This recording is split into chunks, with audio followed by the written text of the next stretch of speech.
Ada berbagai macam persemayaman bagi orang yang sudah meninggal, dan bagaimana dengan persemayaman asli Nusantara? Ayo ikuti bahasanya berikut ini.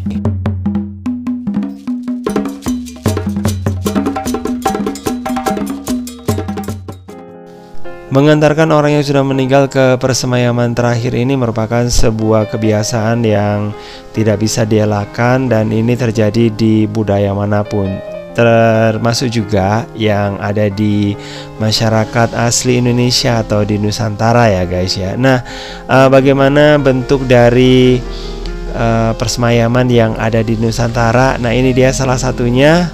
Nah, yang akan saya bahas kali ini adalah tentang sarkofagus ya guys.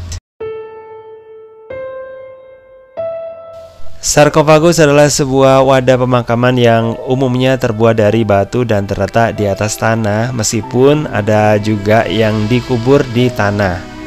Kata sarkofagus berasal dari bahasa Yunani sars yang artinya daging dan phagen yang artinya makan.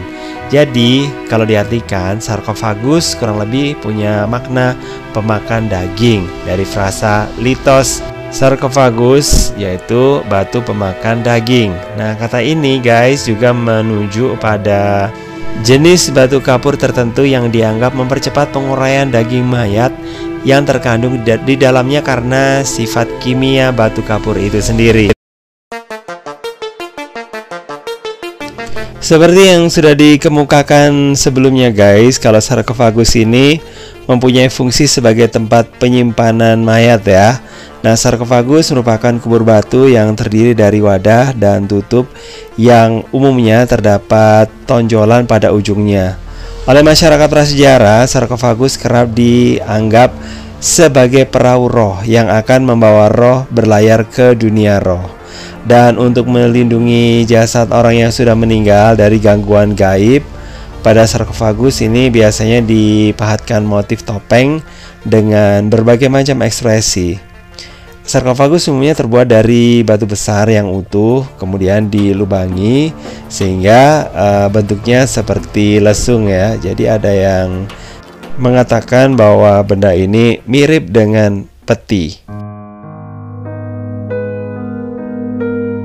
Sarkofagus terbuat dari batu padas yang relatif lunak, terdiri atas wadah dan tutup yang sama dan sebangun. Wadah dan tutupnya memiliki tonjolan, kemudian mempunyai bidang samping, depan, belakang, atas, dan bawah. Bidang depan umumnya lebih lebar karena digunakan untuk meletakkan kepala mayat, dan letaknya selalu mengarah ke sebuah gunung. Ukurannya pun macam-macam, ada yang ukurannya kecil 80-158 cm, ukurannya sedang 150-170 cm, dan ukuran besar ya yang lebih dari itu ya 200-268 cm. Wilayah persebaran sarkofagus ini memang cukup luas ya, mulai dari Bali, Tapanuli, Sumba, Minahasa, dan Bondowoso. Hikaran yang melakukan penelitian megalitik di Jawa Timur, ini khususnya di Bondowoso, menemukan sebuah sarkofagus di kretek. Dinding muka sarkofagus itu dihias dengan ukiran binatang berkaki 4 dengan ekor menjulur ke atas. Selain itu terdapat hiasan berupa seekor burung yang mengangkat cakarnya dan 3 bentuk manusia. Di daerah Bondowoso lainnya, Hikaran juga menemukan sarkofagus di Kemuningan, Tunggulangin, kemudian di Nangkaan, Pakisan, dan Tegalsari. Yang ciri-cirinya juga sangat beragam ya guys. Kemudian di daerah Bali itu sendiri ada Suyono ya pada tahun 1960 ini menemukan sarkofagus yang berisi tulang belulang manusia dan barang-barang bekal kubur yang terbuat dari perunggu, besi, dan juga manik-manik. Dan tahun 2005 sampai tahun 2005 ya, ini telah ditemukan lebih dari 100 buah sarkofagus yang tersebar di seluruh Bali. Dan di Bali sendiri ini Suyono membagi sarkofagus menjadi 3 tipe. Tipe yang pertama ukurannya kecil, sampai 158 cm yang memiliki tonjolan di bagian depan dan belakang wadah ataupun ditutupnya.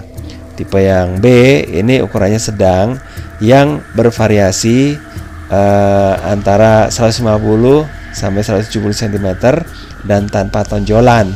Dan tipe C ini ukurannya besar dengan variasi antara 200 sampai 268 dan memiliki tonjolan di tiap-tiap bidang wadah dan tutup. Nah, sarkofagus yang tipenya E ini banyak sekali ya guys ya, sampai dibedakan lagi menjadi sub-sub tipe. Sementara yang B dan C ini jumlahnya lebih sedikit ya, atau lebih terbatas dibandingkan dengan tipe yang A.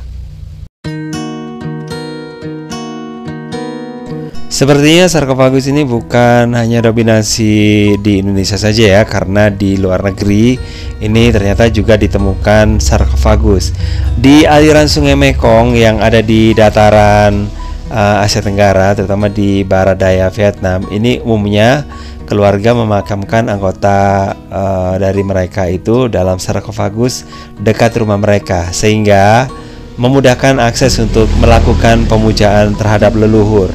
Sementara di daerah yang lainnya juga ada guys ya, seperti di Eropa, kemudian ada juga di Mesir, dan bahkan di Mesir ini sendiri sarkofagus seringkali didesain agar tetap berada di atas tanah. Sarkofagus batu paling awal digunakan oleh para Firaun Mesir masa dinasti ketiga Mesir yang memerintah kurang lebih pada tahun 2686 sampai 2613 sebelum Masehi. Sementara itu, sarkofagus yang ditemukan lainnya lagi ada di budaya Yunani kuno ya. Sarkofagus Hagia Triada ini adalah sebuah sarkofagus batu dengan hiasan fresko yang rumit. Kemudian ada sarkofagus Clazomenia di Clazomenae ya, juga memperlihatkan salah satu contoh gaya sarkofagus Yunani kuno yang terbuat dari bahan tembikar dan dilukis, dan dalam kurun waktu antara tahun 550 sebelum Masehi dan 470 sebelum Masehi. Nah, sarkofagus tersebut ini terbuat dari tanah liat kasar dengan nuansa berwarna coklat sampai merah muda. Sarkofagus berbentuk seperti cekungan tersebut ditambahkan sebuah bingkai persegi panjang, ditutupi dengan papan batu putih dan kemudian dicat.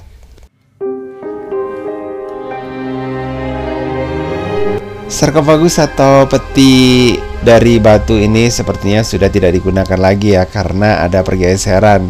Mungkin karena faktor dari kepraktisan, dan ada juga yang mengatakan bahwa dari sisi kesehatan ya. Nah, seperti yang terjadi di Sulawesi Utara, di mana mereka waktu itu memiliki tradisi meletakkan mayatnya itu di dalam waruga atau mungkin suatu bentuk yang mirip dengan sarkofagus. Nah, karena adanya wabah dan diperkirakan berasal dari dalam ini ya, atau jenazah sendiri dari dalam waruga, akhirnya tradisi semacam ini ditinggalkan supaya tidak menjadi malapetaka yang lebih dalam lagi. Oke guys, itu ya bahasan kita kali ini tentang sarkofagus yang merupakan salah satu bentuk pemakaman kuno yang ada di Nusantara ya, dan ternyata nggak hanya di Nusantara, tapi juga ada di berbagai wilayah yang ada di dunia. Oke, makasih banget udah gabungan. Jangan lupa untuk like, subscribe, komen, dan share. Dan jangan lupa untuk nonton video yang lainnya di channel ini. Bye.